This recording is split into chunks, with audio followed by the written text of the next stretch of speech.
संग्राम जिंदगी है, लड़ना इसे पड़ेगा, जो लड़ नहीं सकेगा आगे नहीं बढ़ेगा। जय Hind my dear students, my dear friends. आप सबको ये पता है कि हमारा ये जो मानव जीवन है, और मानव जीवन ही नहीं, मानव के अलावा पशु का, पक्षियों का, हम सब का ये जो जीवन है, ये बहुत सारी चैलेंजेस, चुनौतियों, समस्याओं से भरा होता है। और हमको अपने जीवन में आगे बढ़ने के लिए, सफलता के उच्चतम शिखर तक पहुंचने के लिए हमें जिंदगी में अनेकों समस्याओं का सामना करना होता है। लेकिन बहादुर वही है, योद्धा वही है जो लास्ट में अपने लक्ष्य को प्राप्त करता है। माय डियर फ्रेंड्स, मैं आज आपको एक ऐसी स्टोरी सुनाता हूं, जिस कहानी को सुनने के बाद आपकी जो अंतरात्मा है वो जाग जाएगी और आप संघर्ष करने के लिए वैसे ही उठ खड़े होंगे जैसे अर्जुन युद्ध के दौरान भगवान श्री कृष्ण के उपदेश देने पर जिस तरह से अर्जुन उठ खड़ा हुआ था अपने मोह को त्याग करके। माय डियर फ्रेंड्स, वैसे ही आपके अंदर एक जुनून, एक जोश उत्पन्न होना चाहिए। यही स्टोरी का मॉरल है। माय डियर स्टूडेंट्स, बाज, जैसा मैंने आपसे बोला कि इंसानों का ही नहीं बल्कि पशु पक्षियों का जीवन भी बहुत सारे चैलेंजेस से भरा होता है। मैं आसमान के राजा, आसमान के बादशाह बाज की एक कहानी आपको सुनाता हूं। बाज के जीवन का जो संघर्ष है, जैसे ही एक बाज पैदा होता, बाज का जो ईगलेट है, जब वो जन्म लेता है तो उसकी मदर, उसकी मां उसे वैसे नहीं रखती जैसे कि बाकी जानवर, बाकी पशु पक्षी अपने बच्चों को रखते हैं, बल्कि उसको एक बहुत ही भयंकर हार्श ट्रेनिंग से गुजरती है। और एक हार्श ट्रेनिंग से गुजरने के बाद तब कहीं जाकर के एक बाज तैयार होता है जो आसमान का सीना चीरते हुए आसमान में पशु पक्षियों सभी का वो शिकार करने के लायक अपने आप को बना पाता है। तो ये जो ईगलेट्स होते हैं उनको बाज एक बहुत ही भयंकर ट्रेनिंग से गुजारता है, और भयंकर ट्रेनिंग से गुजारने के लिए वो उसको आसमान की बुलंदियों पर ले जाकर के पहाड़ से धक्का देता है, और इस तरह से एक भयंकर ट्रेनिंग होती है, और जिस ट्रेनिंग के बाद एक ईगलेट बाज बन पाता है। लेकिन जब ये बाज ट्रेन होता है और ट्रेन होने के बाद उसके अंदर ऊर्जा, एनर्जी, स्वाभिमान और सम्मान का जीवन वो जीना स्टार्ट करता है। और आपको पता है कि वो जो है आसमान का बादशाह कहलाता। लेकिन एक बात याद रखिएगा, ये हमारा जो जीवन है, जैसा मैंने आपसे कहा कि ये चुनौतियों से भरा है। कभी तो हम सफलता के उच्चतम शिखर पर होते हैं, कभी तो आपकी पढ़ाई, आपका काम बहुत बढ़िया चल रहा होता है। लेकिन इसके साथ साथ कई बार आपको ऐसा भी होगा कि जीवन में आपको समस्याओं का सामना भी करना पड़ेगा। लेकिन याद रखिएगा, समस्याओं का सामना करने का जो मादा रखता है वही लोग जीवन में आगे बढ़ते हैं। आपको पता है कि ये जो हमारा जीवन है, वो हमारी जिंदगी हमारा बार बार इम्तिहान लेती है। तो बाज के जीवन में भी एक ऐसा ही कुछ क्षण आता है। एक समय तो बाज आसमान की बुलंदियों पर होता है, लेकिन एक समय बाज के जीवन में ऐसा आता है जब उसकी एज 40 इयर्स की होती है, वो 40 साल का होता है। तो उसकी जो चोंच होती है वो बढ़ जाती है, उसके जो पंजे होते हैं वो बहुत ही लचीले हो जाते हैं, और उसके जो विंग्स हैं, उसके जो पंख हैं, वो इतने हैवी हो जाते हैं कि वो आसमान में उड़ने की अपनी क्षमता को खो रहा होता है। ऐसी स्थिति में जो बाज होता है, उसके लाचार पंख, लचीले पंजे और बढ़ी हुई चोंच के साथ उसके पास कई सारे ऑप्शंस होते हैं। इन ऑप्शंस में से सिलेक्शन करने का काम उसका होता है।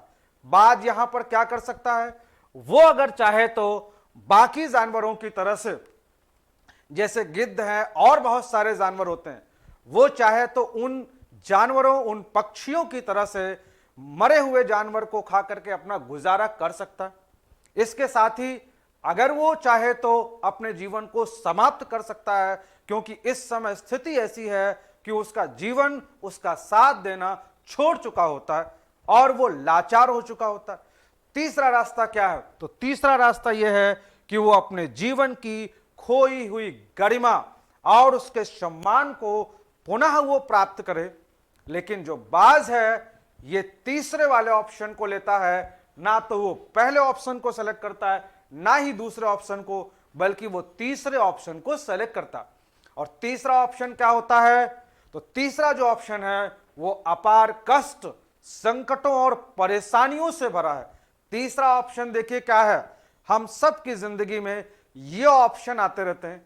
जब उसकी एज 40 इयर्स की होती है, जैसा मैंने आपको बताया, तो उसके पंख, उसके पंजे, उसकी चोंच उसका साथ देना छोड़ देती है और उस समय बाज एक बहुत भयंकर परीक्षा से, ऑर्डियल से, टफ टेस्ट से गुजरता। और टेस्ट क्या है कि वो किसी पहाड़ पे जाता है और पहाड़ पे जा करके किसी पेड़ में एकांत पर पहले वो अपना घोंसला बनाता है।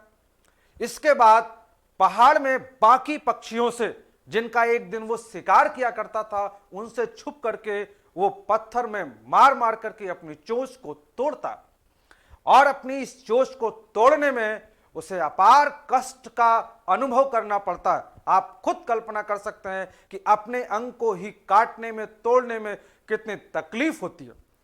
और धीरे धीरे उस चोंच को तोड़ने के बाद वो नई चोंच आती है। जब उसकी नई चोंच आ जाती है तो इसके बाद वो क्या करता है, अपने पंजों को तोड़ने का काम करता है। जो उसके लचीले पंजे होते हैं, उन पंजों को पत्थर पर पटकता है और इसके साथ ही साथ अपनी जो चोंच है, नई चोंच से उनको नोच करके फेंकता। आप कल्पना कर सकते हो कि इस प्रोसेस में, इस प्रक्रिया में बाज को कितनी परेशानी उठानी होती होगी। आप ये खुद इमेजिन कर सकते हैं।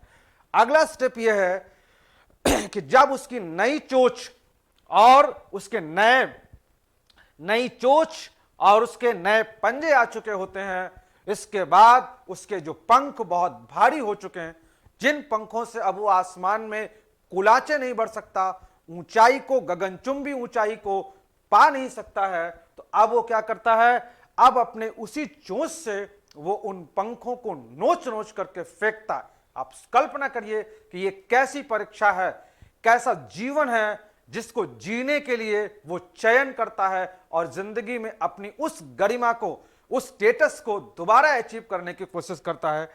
तो जब ये प्रोसेस से बाज गुजरता है तो उसके बाद उसके पास after 40 years this is a symbolic, ये केवल एक बात है कि जीवन में हमारे सामने जब कई बार समस्याएं आती हैं, उन समस्याओं का सामना हम कैसे करते हैं। तो फिर जब उसके पास नए पंख, नई चोंच और नए पंजे होते हैं, तो इसके बाद बाज अपने उस नई गरिमा, वो जो उसकी पुरानी गरिमा थी, उसके साथ वो आसमान की बुलंदियों को छूने का काम करता। तो माय डियर फ्रेंड्स, ये जो बाज का जो संघर्ष है, ये केवल बाज का संघर्ष नहीं है, बल्कि ये हर एक इंसान का संघर्ष है जो वो अपने जीवन के दौरान उसे फेस करना पड़ता। जब हमारी जिंदगी में समस्याएं आती हैं तो हमारे सामने ऑप्शन होता है कि उस समस्या के सामने हम गिव अप कर देंगे, हम हार जाएंगे, या उस समस्या का सामना करने के लिए हम खड़े होंगे और चुनौती का सामना करके नए विश्वास, नई ऊर्जा, नई सोच के साथ हम आगे बढ़ेंगे और हम समस्या के उस पार जाएंगे और हम अपने लक्ष्य को बाज की तरह से प्राप्त करेंगे और अपने सम्मान के साथ अपने जीवन को जिएंगे। जय Hind, thank you so much.